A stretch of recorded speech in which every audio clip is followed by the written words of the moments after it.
Savings அப்படிங்கிறது ஒரு part of ஏர்னிங்ஸில் பிடிச்சி வைக்கிறது.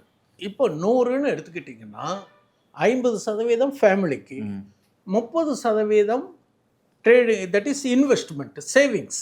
வெறும் சேவிங்ஸாக இருக்கக்கூடாது, அதில் இன்வெஸ்ட்மெண்ட் பண்ணணும்னு நம்ம சொல்லியிருக்கோம். மீதி 20% உங்கள் என்டர்டெயின்மெண்ட்டு மற்ற இதர செலவுகளுக்கு வச்சுக்கோங்க. இப்போ நீங்கள் கேட்ட மாதிரி சேவிங்ஸில் இன்வெஸ்ட்மெண்ட் பண்ணுறது பெஸ்ட்டாக, ட்ரேடிங் பண்ணுறது பெஸ்ட்டாங்கிறது உங்கள் தெளிவான கேள்வியை நான் புரிஞ்சுட்டேன். ட்ரேடிங்கில் கொஞ்சம் ரிஸ்க் இருக்குன்றது ஒரு எண்ணமும் இருக்குது எனக்கு. இப்போது ட்ரேடிங் வந்து சார் நீங்கள் நல்லா கற்றுக்கணும். கற்றுக்கிட்டு பண்ணினாதான் அதுக்கு பலன். ரெண்டாவது, ட்ரேடிங் அப்படிங்கிறது என்ன கேட்டிங்கனாக்கா, ஒரு உபரியான பணம் இருந்து அதை நம்ம செய்யலாம் ட்ரேடிங். ஆனால் டைரெக்டாக நீங்கள் ட்ரேடிங் பண்ணுறது நாட் அட்வைசபிள். நல்ல முறையாக கற்றுக்கிட்டு அதனுடைய டெப்த்ஸ் எல்லாம் தெரிஞ்சுக்கிட்டு ப்ராஸ் கான்ஸும்பாங்க, அதை தெரியணும். ரெண்டாவது, டெக்னிக்ஸ் அண்ட் ட்ரிக்ஸு தெரியணும்.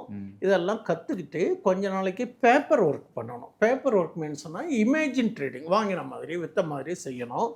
இதெல்லாம் யாருக்கு முடியும்னு கேட்டீங்கன்னா ஆஃபீஸ் கோயர்ஸுக்கு இதெல்லாம் முடியாது. Practically it's not possible. சரி, ட்ரேடிங் அப்படின்னாலே ரிஸ்க் ரிவார்டை நம்ம மைண்டில் எடுத்துக்கணும். கண்டிப்பாக. இது ஒன்று. இந்த போர்ஷன்ஸ் முடிஞ்சது. அடுத்தது, என்கிட்ட சார் ஒரு கணிசமான அமௌண்ட்டு இருக்குது, நான் ட்ரேடிங்கில் நான் ரிஸ்க் எடுத்து பண்ணுறதுக்கு எனக்கு கால அவகாசம் இல்லை, நான் அதெல்லாம் முறையாக படிக்க முடியல, நான் இதுக்கு வேறு ஏதாவது ஐடியா சொல்லுவோன்னா மியூச்சுவல் ஃபண்ட்ஸ்.